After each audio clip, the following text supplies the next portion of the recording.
Hey everyone, welcome back, and let's write some more neat code today. So today let's solve the problem, minimum number of removals to make mountain array. And before we get started, I will mention this is a difficult problem. I'll try my best to explain it, and I honestly think by the end of it, you will understand the solution, but you might still feel discouraged. You might feel like you wouldn't be able to come up with a solution by yourself. And in these kinds of moments, the best advice I can give, at least what's worked for me, is I just try to appreciate how elegant some of these solutions are. The solution to this one is particularly nice. And I know it's stressful to be preparing for interviews and all that, but I think it's also nice to just take a moment to appreciate algorithms like this one. The idea is we're given an input array, which is going to be at least of length 3. And that's important because there is something called a mountain array. By definition, it has at least 3 elements. We can pick an index I in that array if it's a mountain array, where I will not be one of the endpoints.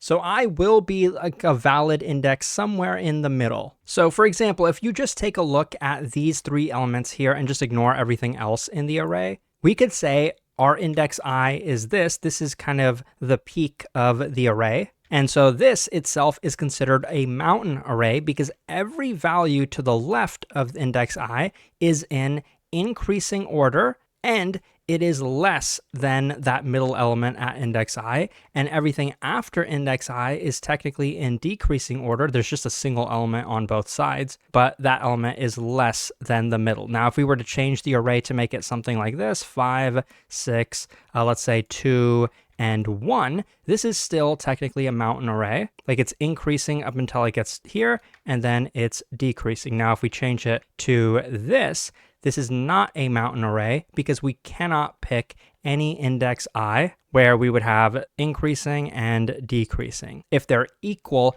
it's not a mountain array. So if you have something like this, 5, 6, 6, 5, this is not a mountain array. We can't have I here, or we can't have it here because then the elements are not in increasing and decreasing order. Since these are equal, this would not count as increasing. So now that that definition is out of the way, this problem is specifically asking us, what is the minimum number of elements that we would have to remove from this array to make it a mountain array? And in this example, it happens to be 3. We can remove this, and then this one. And then if you look at the remaining elements, we have 1, 5, 6, 3, 1. This is a mountain array. Where do you think we are going to put the middle of the mountain? When I say middle, I don't literally mean like it has to be in the midway point. I just mean like the peak of that mountain. And so, of course, it would have to be here because this is where all elements increase to, and then they start decreasing after that. So this is a difficult problem, and as is the case with difficult problems like this, there's so many different trains of thought that you could have when trying to approach this one.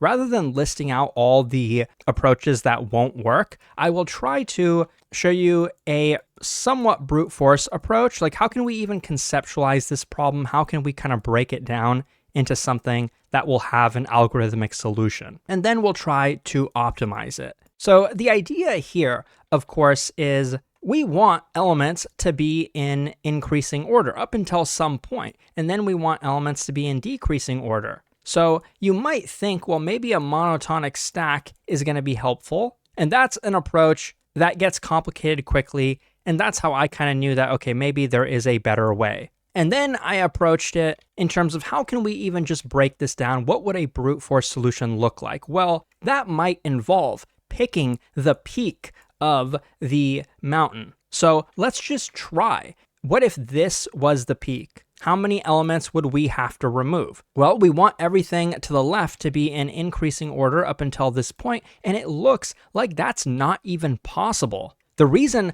I said that this can't be the peak, the reason I just skipped that and just started from here, is because we need elements to the left of the peak and we need elements to the right of the peak. So this would be the first valid choice, but it looks like even that isn't going to be valid because nothing to the left is less than this. So let's try the next spot over here. Once again, we run into the same issue. Nothing on the left is less than 1. So let's try over here. Okay, so if this was the peak, we want to maximize the number of elements here. In other words, we want to minimize the number of removals. So what are some possibilities? Well, if we just have 2, then we can't have 1 after it because those are not larger than 2. So then we would just have this. And if we pick 1, we obviously can't have 2. And we can't have the 1 that comes after it because these need to be in increasing order. So it would just look like this. Or it would look like this. Either way, it doesn't really matter. They're all the same length. So we're going to have to remove 2 elements on this side regardless.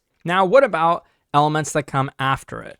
We have to remove the 6.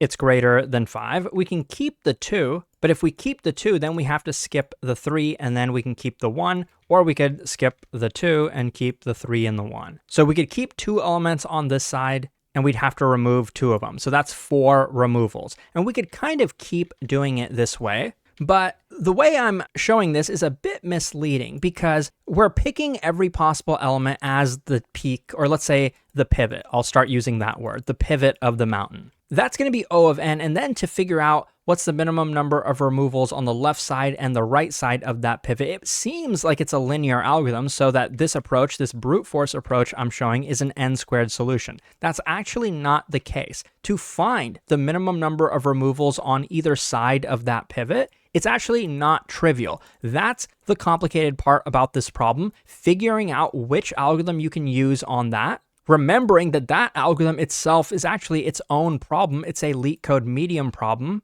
and it's a dynamic programming problem, which, makes it more difficult for many people. And then realizing how to optimize this. So that's what I'm going to be focusing on. If you do it the naive way, you will arrive at a n-cubed solution. So first, let me mention, there is a very popular algorithm called LIS. It's the longest increasing subsequence. And yes, it actually happens to be a Leetcode 150 problem. If you head over to Leetcode.io, go to the 150 list, and you go down to the one-dimensional dynamic programming section, you will see that one of the last problems in that section, because it's a difficult one, longest increasing subsequence. Highly recommend you solve this problem and get really, really good at it. I do have a pretty good video explanation on it. It is Leetcode 300. I will be briefly explaining this, but if you're new to it, I would recommend checking out the other video. If you see what I've kind of been doing, when we pick the pivot, we want to minimize the number of removals on this side. In other words, we want all the remaining elements here to be in increasing order.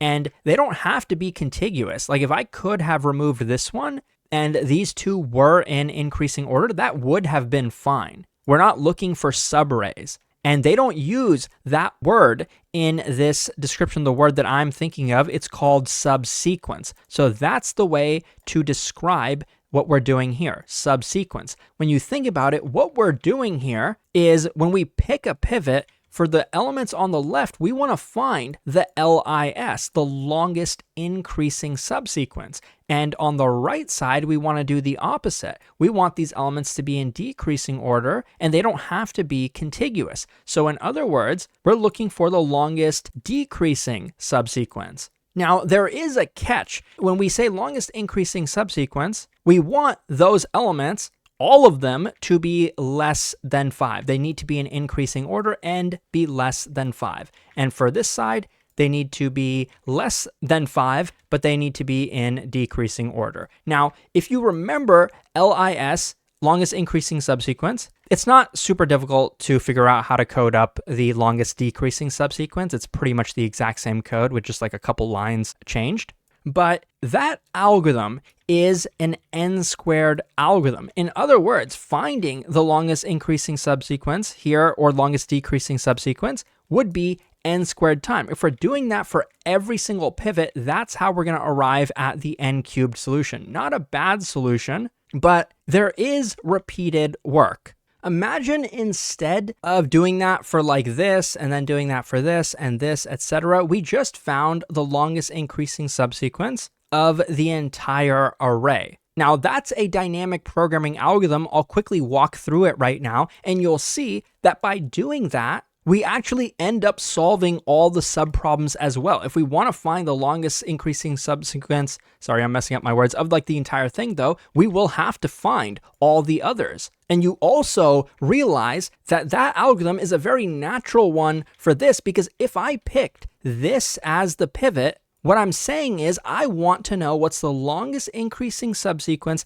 ending at this element. If it's ending at this element, we already guarantee that everything to the left of it is less than 5, so thus they're in increasing order. And you can see why it would be similar with the longest decreasing subsequence. Okay, now let's just get into what that algorithm is and how we're going to do it. The LIS algorithm works like this. We start out with just the first element of the array. What's the length of the longest increasing subsequence ending at this element? Well, the length is going to be 1, and the last element is going to be 2. Because if it's ending at this element, this is the last element. We're only concerned with the last element because that's how we know that it will be in increasing order, because if 5 is greater than 2, we know that this can extend this subsequence. We just need to compare it with the last element because we already know they're in increasing order. Okay, so now we continue, we're here. This is a 1 element, so we can only add this to previous subsequences that had an element less than 1. We scan through all of these, it's just 1 this time. That element is 2, it's not less than 1.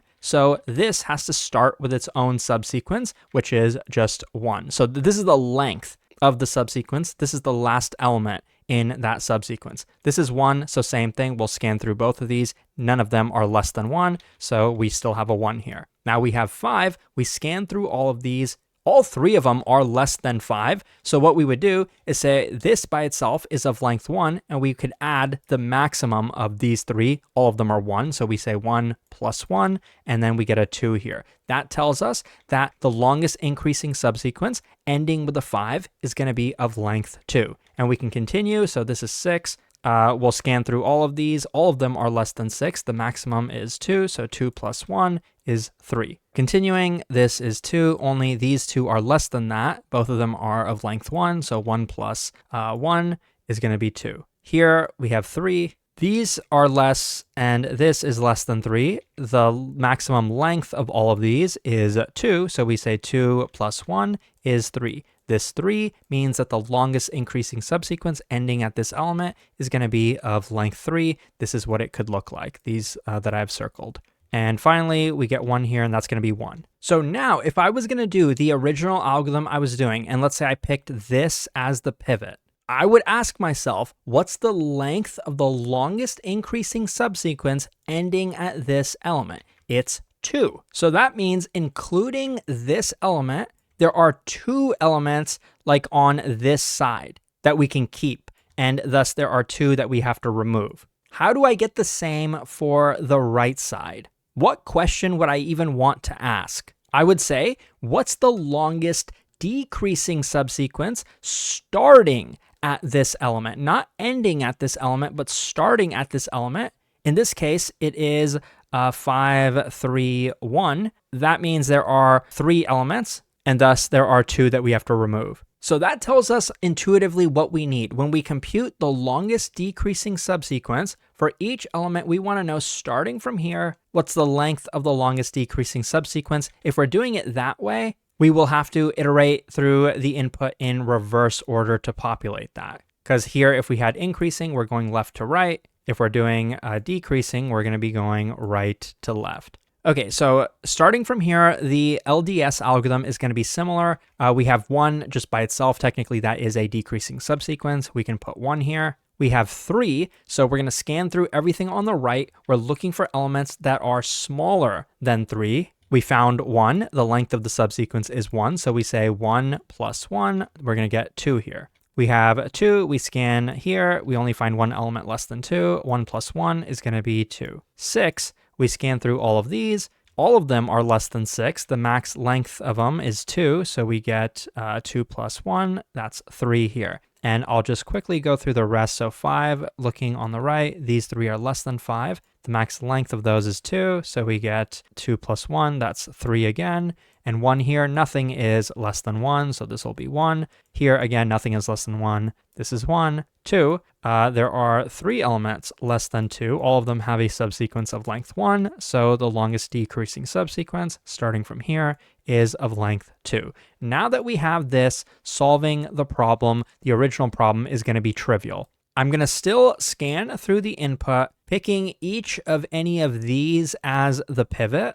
and let's just say arbitrarily our pivot was over here, I would say, what is the longest increasing subsequence ending at this element? It is of length 2. So there are 2 elements that we can keep, including this one. Now I'm going to ask, what's the longest decreasing subsequence starting with this one? What's the length of it? 3. So that means we can keep 3 elements, including this one. Let me just review to you what we just did. With this 2, we basically said, okay, we can keep this, and let's say we can keep that one. With this 3, we said we could keep this, and we could keep 2 more on the right side of it. Let's just say we pick this one and this one. So we double counted the middle element. We double counted the pivot. Remember, we're looking for how many elements we have to remove. So how do we calculate that? Well, let's put it this way. I started with n elements. In this example, that's 8, so I have n. I got to keep 2 elements, these 2. So I'm going to minus that 2 from them, or lis of I, let's say, where I is the pivot. I'm also going to subtract from it the LDS of I. That would tell us we're removing 3 elements. Now I'm going to do a plus 1 because we double counted that one. So that's where the plus 1 is coming from. So with this math, we start with 8 elements. We're keeping these 2 and we're keeping these 3. And then the plus 1 is to counteract the one that we kept twice. So this formula will compute the ones that we have to remove. It'll compute 1, 2, 3, 4. The math will be 8 minus 2 minus 3 plus 1. That will be 4. And in this case, that is not the correct answer. So the correct answer is when the pivot is in this position, because we get 3 and 3. So that'll be 8 minus 6 plus 1. That will be 3. That is the minimum number of removals. Now, there's one difficult thing about this approach, and the hardest thing is recognizing this. The same thing I was talking about with the brute force solution. What if our pivot was over here? Now, we know that this is not a valid pivot because there's no element on the left side of this that is less than 1. So that can't possibly be the pivot. Now, how do we know that with the data that we just collected over here? How would we know that this, well, we're going to skip the last element and the first element anyway, but imagine that we weren't. How would we have known that, like, let's say there's a 1 on that side and then we have a 1 and 1 here? How would we have known that this is not valid? Because either the longest increasing subsequence from that pivot is going to be 1, or the longest decreasing subsequence is going to be 1. Because when you look at it from this element, actually, there aren't any elements on the left that are less than it. There also aren't any elements on the right that are less than it. So if either the LIS or the LDS are equal to 1, we're going to skip that as the pivot. In this example, I don't think that would matter, but imagine if we had an input something like this. Maybe this is like 8 and this is 7. This can't be the pivot because nothing on the left is less than it, but there are plenty of elements on the right that are less than it, so it might lead to us getting an incorrect result. I think, this would have been 4 here, and in this case, maybe it doesn't matter, but you can imagine that there are some examples where this would have been really big and it would have thrown off our answer. Anyways, with this approach, computing this and this is going to be O of n squared for each of them. And then after that, we will just scan through the input and that portion will be linear time. Let's code it up. So for once, I'm actually going to get the length of the input array up front because we're going to be using this several times. And I'm going to compute the LIS and LDS arrays. So let's start with the increasing subsequence.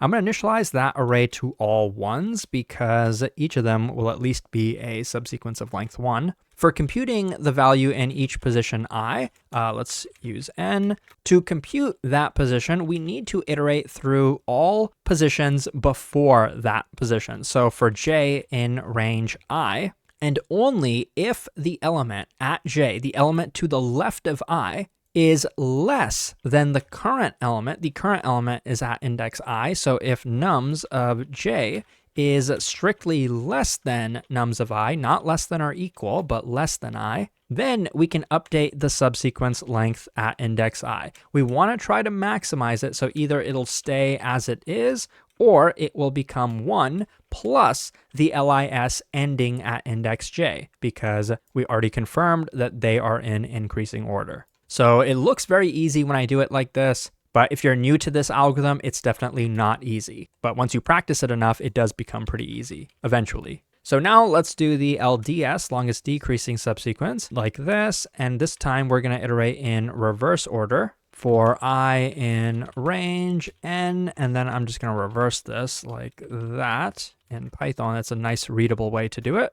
And for this one, we're not going to be looking at elements to the left of I, but we're actually going to be looking at elements to the right of I. So let's say for j in range, I plus 1 up until n. And for this one, I want to make sure that the element to the right of I is less than the element at I. So it's similar to what we did up above, like this. And if that's the case, then I can update the length of the longest decreasing subsequence at index I, and I will set it to the max of what it already is, or 1 plus the subsequence starting at index j. This is the bulk of the problem. Now we can just do the linear scan down here for I in range 1 up until n minus 1. We're going through all possible pivots. And what we want to do is this. We want to update the result. So let me actually declare the result up here. It'll initially be 0. That will be what we're trying to return, the minimum number of removals. We're trying to minimize this. So actually, instead of initializing it to 0, let me just give it a default value. I could do float of infinity, like a really large number. But in the worst possible case, we're never going to have to remove more than n elements. They did mention in this problem that it's guaranteed that we will be able to make a mountain array out of the input. So I will set it to this, and we're trying to minimize that. Let's do this, min of itself, and that calculation I mentioned, n minus the LIS ending at index I, minus the longest decreasing subsequence starting at index I, and then a plus 1 to negate that middle element that we double counted. The reason it's a plus 1, not a minus 1, is because we're minusing these. This calculation is computing the removals, not the elements that we have left over. And the trickiest part, which I mentioned earlier, is this. We only want to do this if both the LIS at I is greater than 1 and the LDS at I is greater than 1. Then we want to execute this. In other words, we could say the minimum of both of them is greater than 1. So this is the entire code. Let's run it to make sure that it works. And as you can see, it does, and it's pretty efficient. If you found this helpful, check out Leetcode.io for a lot more. Thanks for watching, and I'll see you soon.